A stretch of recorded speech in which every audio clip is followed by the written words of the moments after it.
ಚತುರ್ಮುಖ ಗಣಪತಿ ಏನದಲ್ಲ ಅದು ಭೀ ಇಂಡಿಯಾದಾಗೆ ಹೊಡೆದು ನೋಡ್ರಿ, ಬೇಕಾದ್ರೆ ಸರ್ಚ್ ಮಾಡಿ ನೋಡ್ರಿ. ಇಂಡಿಯಾದಾಗೆ ಉದ್ಭವ ಗಣಪತಿ ಚತುರ್ಮುಖ ಗಣಪತಿ ಸಿಗಲ್ಲ.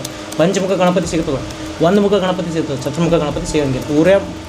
ಉದಯ ಆಗೋಕ್ಕಿಂತ ಮುಂಚೆ ಲಿಂಗ ತೆಗೆದು ಪೂಜೆ ಮಾಡಿ ಸೂರ್ಯ ಮುಳುಗೋದ್ರೊಳಗೆ ಅದೇ ಪ್ರತಿಷ್ಠಾಪನೆ ಇಟ್ಟು ಮ್ಯಾಲೆಲ್ಲ ಪೂರ ಇದೇ ಬಂದು ಮಾಡ್ತಾರೆ. ಕಾಶಿನಿಂದ ಬಂದು ಅಲ್ಲಿ ನೀರು ಬಂದಾಗ ಇಲ್ಲಿ ತೆಂಗಿನ ನೀರು ಬುಗ್ಗಿ ನಮ್ಮಲ್ಲಿ ನೀರು ಇಲ್ಲೇ ಉದ್ಭವ ಆಗ್ತದೆ. ನಮ್ಮ ಜರಿ ನೋಡ್ಬೋದು ನೀವು, ಅಲ್ಲಿ ಜರಿ ಕಾಣ್ತವೆ, ನಮ್ಮಲ್ಲಿ ಉದ್ಭವ ಆಗ್ತವ್ರಿ ನೀರು. ಅಲ್ಲಿ ನೀರು ಬಂದಾಗ ಇಲ್ಲ ತೆಂಗಿನ ನೀರಪ್ಪಲೆ ವೈಟ್ ಕಾಣ್ತಾವೆ. ಹಿಂಗೆ ಯಾವ್ದು ದೊಡ್ಡ ನಂದಿ, ಅದು ನಂದಿ ಭೀ ಉದ್ಭವ ಹಾಕೋದು ಹಿಂಗೆ ದೊಡ್ಡದಾಗೋದು ಹಿಂಗೆ ದೊಡ್ಡದು ಹಾಕೋದು ಹೊಂಟೈತ್ರಿ. ಅದು ದೊಡ್ಡ ಬೆನ್ನಾಗ ಜರ ಮಾತೋಡಿಗಳು ಸ್ವಲ್ಪ ಇದು ಮಾಡ್ಯಾರ.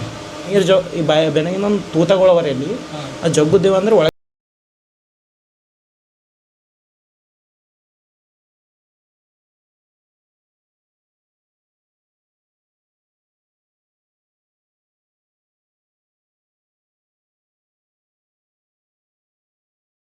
ಎಲ್ರಿಗೂ ನಮಸ್ಕಾರ. ನಾನು ರಘುನಾಥ್ ಪಂಗ್ರಿಗೆ. ಇವತ್ತು ಕಲಬುರಗಿ ಜಿಲ್ಲೆಯ 35 ಕಿಲೋಮೀಟರ್ ದೂರದಲ್ಲಿರುವಂಥ ಕಾಳಗಿಯ ಸುಕ್ಷೇತ್ರದಲ್ಲಿದ್ದೇನೆ.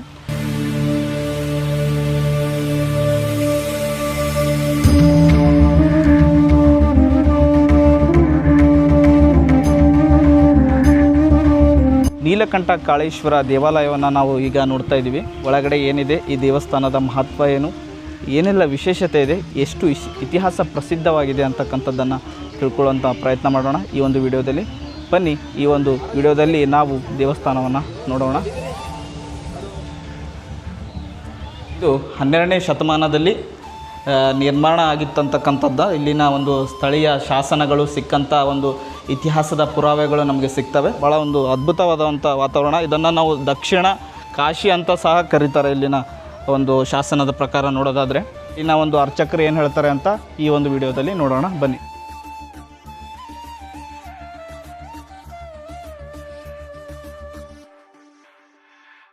ಕಾಳೇಶ್ವರ ಅಂತೇಳಿ ಇದ್ರ ಕೆಳಗಡೆ 3 ಲಿಂಗ ರೀ. 3 ಲಿಂಗ ಉದ್ಭವ ಲಿಂಗಗಳೇ ರೀ. ಯಾವಂದ್ರೆ ಒಂದೊಂದು ಯುಗಕ್ಕೆ ಒಂದೊಂದು ಲಿಂಗ. ಈಗ ಹೆಂಗೆ ಕಲಿಯುಗ, ಸತ್ಯಯುಗ, ದ್ವಾಪಾರ ಯುಗ ಹೆಂಗದ ಒಂದೊಂದು ಯುಗಕ್ಕೆ ಒಂದೊಂದು ಲಿಂಗ ಉದ್ಭವ ಆಗ್ಯದ. ಇದು ಕಲಿಯುಗ ಕಾಳೇಶ್ವರ ಅಂತೇಳಿ. ಇದು ಕಲಿಯುಗ ಕಾಳೇಶ್ವರ. ಇದ್ರ ಮ್ಯಾಗ ಬೆಳ್ಳಿ ಮೂರ್ತಿ ಬರ್ತದೆ ಜಾತ್ರೆಗೊಮ್ಮೆ. ಇದು ನಮ್ಮ ಮನೆಯಿಂದ ಮೆರವಣಿಗೆ ಮಾಡ್ಕೋತ ಇದು ಬರ್ತದೆ. ಇಲ್ಲಿ ಬಂದು ಯುಗಾದಿಗೆ ಬಂದು 1 ತಿಂಗಳು ಪೂರ ಇಲ್ಲೇ ಇರ್ತದೆ. ಅಂದ್ರೆ ಇಲ್ಲಿ ಅಂದ್ರೆ ಸಂಜೆಗೆ ಇರ್ತದೆ. ಇಲ್ಲಿ ಸಂಜೆಗಿದ್ದು ಇದು ಏನಾಗ್ತದೆ ಅಂದ್ರೆ ಸಂಜೆಗೆ ತಂದು ಮೆರವಣಿಗೆ ಮಾಡಿ ಮತ್ತು ವಾಪಸ್ ನಮ್ಮ ಮನೆಗೆ ಹೋಗ್ತದೆ. ಇಲ್ಲಿ ಮ್ಯಾಗ ಬೆಳ್ಳಿ ಮೂರ್ತಿ ಇರ್ತದೆ. ಮತ್ತು ಸಂಜೆ ಹಿಂಗೆ ಯುಗಾದಿಗೆ 1 ತಿಂಗಳು ಪೂರ ಗುಡಿ ಸುತ್ತ ಹಿಂಗೆ ರೌಂಡ್ ಆಗ್ತದೆ. ಅದು 1 ತಿಂಗಳು ಬೆಳ್ಳಿ ಮೂರ್ತಿ ತರ್ತದೆ. 2 ಟೋಟಲ್ ಬೆಳ್ಳಿ ಮೂರ್ತಿ 2 ಒಂದು ಬೆಳ್ಳಿ ಮೂರ್ತಿ ಇಟ್ಟು ಅದು ಕೂತು ನಮ್ಮದು ಜಗಶಿ ಅದು ಪುರೋಹಿತ ಪರಿವಾರ ಅಂತ ಹೇಳಿ ನಾವೇ ಪೂರ್ವಜರು, ನಾವೇ ಪೂಜಾರಿಗಳು ಇರ್ತೀವಿ. ನಮ್ಮ ಮುತ್ತಾತ ಪಣಜಿ ಹಿಂಗೆ ಬರ್ತದೆ. ನಾವೇ ಪೂಜಾರಿಗಳು ಇಲ್ಲಿ ನಾವೇ ಇರ್ತೀವಿ. ಇದು ಏನದ, ಇದು ಲಿಂಗ ಹಿಂಗ ಕೆಳಗಡೆ ಫಸ್ಟಿಗೆ ಸದಾಶಿವ ಮಹಾರಾಜರು ಬಂದು 2 ಲಿಂಗ ಕೆಳಗಿನ ತೆಗ್ದಾರೆ. ನಮಗೆ ಲಿಂಗ ಒಂದು ಹೆಂಗೆ ಗೊತ್ತಾಯ್ತು, ಸದಾಶಿವ ಮಹಾರಾಜ ಪೈಲೆ ಲಿಂಗ ಒಂದು ಗೊತ್ತಿದ್ರು. ಅದು ತೆಗೆದು ಸದಾಶಿವ ಮಹಾರಾಜರು ಏನು ಮಾಡ್ರೆ ಕೆಳಗಿನ 2 ಲಿಂಗ ತೆಗ್ದಾರೆ. 3ನೇ ಲಿಂಗ ತೆಗಿಬೇಕಂದ್ರೆ ಜರಿ ಹೇಳುತ್ತೆ. ಜರಿ ಅಂತ ಲಿಂಗ ನೀರು ಉದ್ಭವ ಆಗ್ತಾವೆ. ನೀರು ಉದ್ಭವ ಆಗ್ಲತ್ತವು ಸ್ವಲ್ಪ ನೀರಿನ ಮಟ್ಟ ಹೆಚ್ಚಿಗೆ. ಅದಕ್ಕೆ ಏನು ಮಾಡಿದ್ರು, ಕೆಳಗಿನ ಲಿಂಗ ಬೇಡ ಅಂತ ಸೂರ್ಯ ಉದಯ ಆಗೋಕ್ಕಿಂತ ಮುಂಚೆ ಲಿಂಗ ತೆಗೆದು ಪೂಜೆ ಮಾಡಿ ಸೂರ್ಯ ಮುಳುಗೋದ್ರೊಳಗೆ ಅದೇ ಪ್ರತಿಷ್ಠಾಪನೆ ಇಟ್ಟು ಮ್ಯಾಲೆಲ್ಲ ಪೂರ ಇದೇ ಬಂದು ಮಾಡಿದ್ರು. ಅದೇ ಏನು ಮಾಡಿದ್ರು, ಇದು ಸುತ್ತ 12 ಲಿಂಗಗಳು ಅವೆ. 12 ಲಿಂಗಗಳು ಜ್ಯೋತಿರ್ಲಿಂಗ ಹೆಸರಾಗ ಅವೆ. ಕಾಶಿ ವಿಶ್ವನಾಥ, ಉಜ್ಜೈನ್, ಮಹಾಕಾಲ ಒಂದೊಂದು ಹೆಸರು ಅವು. ಸಹಸ್ರ ಲಿಂಗಗಳು. ಮತ್ತು ಇನ್ನೊಂದು ಇಲ್ಲಿ ಚತುರ್ಮುಖ ಗಣಪತಿ ಅಂತ ನೀವು ನೋಡಿರ್ಬೇಕು ಹೊರಗೆ. ಈ ಚತುರ್ಮುಖ ಗಣಪತಿ ಇಂಡಿಯಾದಾಗೆ ಎಲ್ಲೂ ಇಲ್ಲ. ನಮ್ಮಲ್ಲಿ ಬಿಟ್ಟು ಇಂಡಿಯಾದಾಗ ಬೇಕಾದ್ರೆ ಸರ್ಚ್ ಮಾಡಿ ನೋಡಿರಿ. ನಮ್ಮಲ್ಲಿ ಇಂಡಿಯಾದಾಗೆ ಎಲ್ಲೂ ಇಲ್ಲ. ಫಸ್ಟ್ ಗಣಪತಿ ಅದು ಉದ್ಭವ ಗಣಪತಿ. ಇದು ಎಲ್ಲ ಉದ್ಭವ ಗಣಪತಿ, ಉದ್ಭವ ಲಿಂಗಗಳು ರೀ. ಎಲ್ಲ ಉದ್ಭವ ಗಣಪತಿ ಬೇಕಾದ್ರೆ ಸರ್ಚ್ ಮಾಡಿ ನೋಡಿರಿ. ನಿಯಮಿತ ಅಲ್ಲ, ಎಲ್ಲ ಉದ್ಭವ ಲಿಂಗಗಳು. ಚತುರ್ಮುಖ ಗಣಪತಿ ಏನದಲ್ಲ ಅದು ಭೀ ಇಂಡಿಯಾದಾಗೆ ಹೊಡೆದು ನೋಡ್ರಿ, ಬೇಕಾದ್ರೆ ಸರ್ಚ್ ಮಾಡಿ ನೋಡಿರಿ. ಇಂಡಿಯಾದಾಗೆ ಉದ್ಭವ ಗಣಪತಿ ಚತುರ್ಮುಖ ಗಣಪತಿ ಸಿಗಲ್ಲ. ಪಂಚಮುಖ ಗಣಪತಿ ಸಿಗ್ತದೆ, 1 ಮುಖ ಗಣಪತಿ ಸಿಗ್ತದೆ, ಚತುರ್ಮುಖ ಗಣಪತಿ ಸಿಗಂಗಿಲ್ಲ. ಚತುರ್ಮುಖ ಇರೋ ಗಣಪತಿ ಅಂದ್ರೆ ಒಂದೇ ಒಂದು. ನಮ್ಮಲ್ಲಿ ಕಾಳೇಶ್ವರ ಕಾಳಗಿದಾಗ ಇದ್ದೀವಿ. ಮತ್ತು ನಮ್ಮ ಕಾಳಗಿದಾಗ ಸುತ್ತ ಎಲ್ಲ ಪುರಾತನ ಗುಡಿಗಳು ಭಾಳ ಅವ. ಮಲ್ಲಿಕಾರ್ಜುನ ಗುಡಿ ಅದ, ಕಾಳೇಶ್ವರ ಗುಡಿ ಅದ, ಮತ್ತು ರಾಮಲಿಂಗೇಶ್ವರ ಗುಡಿ ಅದ, ಬುದ್ಧ ಜೈನ್ ಗುಡಿಗಳು ಅವ. ಸುತ್ತ ಏನು ಕಲ್ಯಾಣ ಚಾಳುಕ್ಯರ ಆಳ್ವಿಕೆದಾಗಿನ ಗುಡಿಗಳು ಎಲ್ಲ ಅವ. A to Z ನಮಗೆ. ದಕ್ಷಿಣ ಕಾಶಿ ಅದಕ್ಕಂತ ಅಂದ್ರೆ ಕಾಶಿಯಲ್ಲಿ ಕುಂಭಮೇಳ ಮಾಡಿದಾಗ ಅಲ್ಲಿನೂ 12 ವರ್ಷಕ್ಕೊಮ್ಮೆ ಲಿಂಗ ಅಲ್ಲಿಂದ ನೀರು ಬರ್ತಾವೆ. ಅಲ್ಲಿಂದ ನೀರು ಬಂದಾಗ ಇಲ್ಲೆಲ್ಲ ತೆಂಗಿ ನೀರಪ್ಪಲೆ ಕಾಣ್ತಾವೆ. ಕಾಶಿನಿಂದ ಬಂದು ಅಲ್ಲಿಂದ ನೀರು ಬಂದಾಗ ಇಲ್ಲಿ ತೆಂಗಿ ನೀರಪ್ಪಲೆ ಬುಗ್ಗಿ ನಮ್ಮಲ್ಲಿ ನೀರು ಇಲ್ಲೇ ಉದ್ಭವ ಆಗ್ತದೆ. ನಮಗೆ ಜರಿ ನೋಡ್ಬೋದು ನೀವು, ಅಲ್ಲಿ ಜರಿ ಕಾಣ್ತವೆ. ನಮ್ಮಲ್ಲಿ ಉದ್ಭವ ಆಗ್ತವೆ ರೀ ನೀರು. ಅಲ್ಲಿಂದ ನೀರು ಬಂದಾಗ ಇಲ್ಲೆಲ್ಲ ತೆಂಗಿ ನೀರಪ್ಪಲೆ ವೈಟ್ ಕಾಣ್ತಾವೆ. ಅದೇ ಅಲ್ಲಿಂದ ನೀರು ಬರ್ತಾವೆ. ಅದು ಬಂದವಂತೇಳಿ ಇದು ರೀ ತೋರಿಸ್ತದೆ. 12 ವರ್ಷಕ್ಕೆ ಮಾಡ್ತಾರೆ. ಅದಕ್ಕೆ ದಕ್ಷಿಣ ಕಾಶಿ ಅಂತ ಹೆಸರು ಬಂತು. ಇಲ್ಲಿ ಮುಂದೆ ನರಸಿಂಹದೇವ್ರ ಗುಡಿ ಅದ ರೀ. ಕೆಳಗೆ ನೀರಾಗೆ ಟೆಂಪಲ್ ಅದ ರೀ. ಹಂಪಿದಾಗ ಹೆಂಗೆ ಅದಲ್ಲ ರೀ ಹಂಗೆ ನೀರಾಗೆ ಟೆಂಪಲ್. ಇಲ್ಲಿ ಮ್ಯಾಲೆ ಬ್ರಿಡ್ಜ್ ಇರೋದ್ರೆ ನಿಮ್ಗೆ ಕಾಣಿಸ್ತದೆ. ಬಾಜುವಲ್ಲಿ ನರಸಿಂಹದೇವ್ರ ಜರಿ ಅಂತದ ರೀ.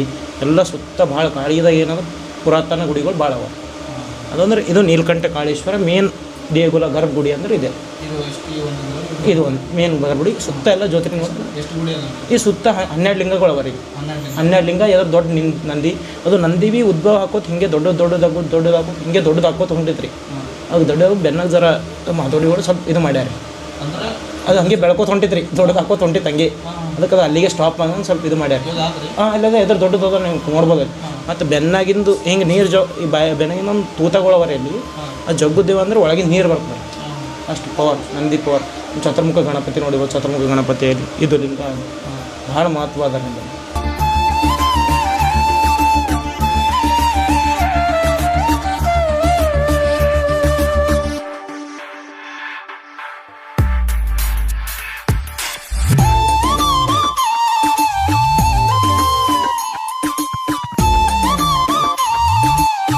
ವೀರಭದ್ರೇಶ್ವರ ಇಲ್ಲಿ ಆ ಕಡೆಗೆ ಮತ್ತು ಅವು ಲಿಂಗಗಳೇ ಹೊಸು.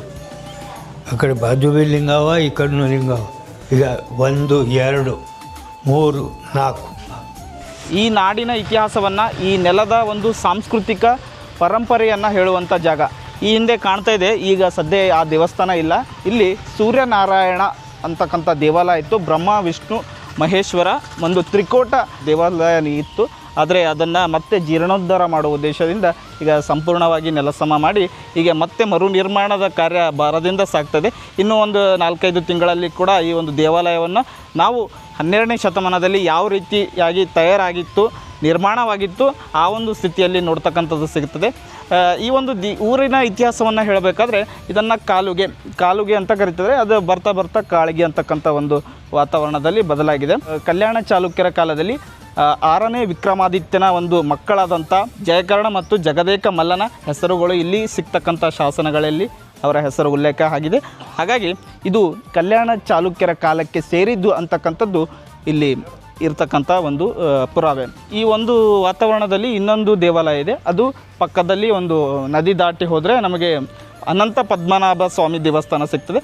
ಆದರೆ ಈಗ ಅಲ್ಲಿ ಮೂರ್ತಿ ಇಲ್ಲ, ಆದರೆ ಕೇವಲ ಪೀಠ ಮತ್ತು ದೇವಸ್ಥಾನ.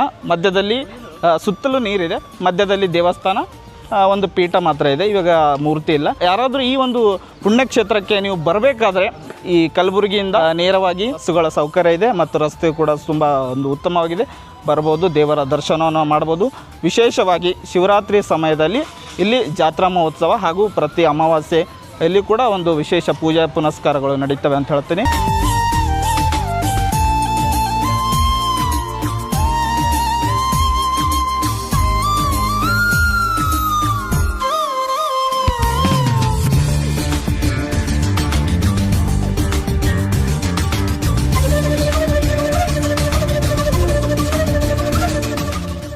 ನೋಡಿದ್ರಲ್ಲ ಸ್ನೇಹಿತರೆ, ಇಲ್ಲಿವರೆಗೂ ನಾವು ಕಾಳಗಿಯಲ್ಲಿರುವಂಥ ನೀಲಕಂಠ ಕಾಳೇಶ್ವರ ದೇವಾಲಯವನ್ನು ನೋಡಿದ್ದೀವಿ. ಇಲ್ಲಿ ನಮ್ಮ ಮಾಹಿತಿಯನ್ನು ಅರ್ಚಕರು ಸಹ ಹೇಳಿದ್ದಾರೆ. ಇದೇ ರೀತಿಯ ಭಾಳಷ್ಟು ವೀಡಿಯೋಗಳು ನಮ್ಮ ಚಾನಲಲ್ಲಿ ಇನ್ನೂ ಬರೋದಿದೆ. ದಯವಿಟ್ಟು ನಮ್ಮ ಪೇಜ್ಗಳನ್ನು ನೀವು ಫಾಲೋ ಮಾಡೋದ್ರ ಮುಖಾಂತರ ನಮಗೆ ಪ್ರೋತ್ಸಾಹಿಸಬೇಕು. ಮತ್ತು ಮುಂದಿನ ವೀಡಿಯೋದಲ್ಲಿ ಮತ್ತೊಂದು ವಿಶೇಷವಾದಂಥ ಒಂದು ಇನ್ಫಾರ್ಮೇಷನ್ ಇರುವಂಥ ಐತಿಹಾಸಿಕ ಪುರಾವೆ ಇರುವಂಥ ದೇವಾಲಯವನ್ನು ನಾನು ನಿಮ್ಮ ಜೊತೆ ಹಂಚ್ಕೊಳ್ಳಲಿದ್ದೇನೆ. ಅಲ್ಲಿವರೆಗೂ ನಮ್ಮ ಪೇಜ್ಗಳನ್ನು ಫಾಲೋ ಮಾಡ್ತಾಯಿರಿ ಅಂತ ಹೇಳ್ತಾ ಎಲ್ಲರಿಗೂ ನಮಸ್ಕಾರ.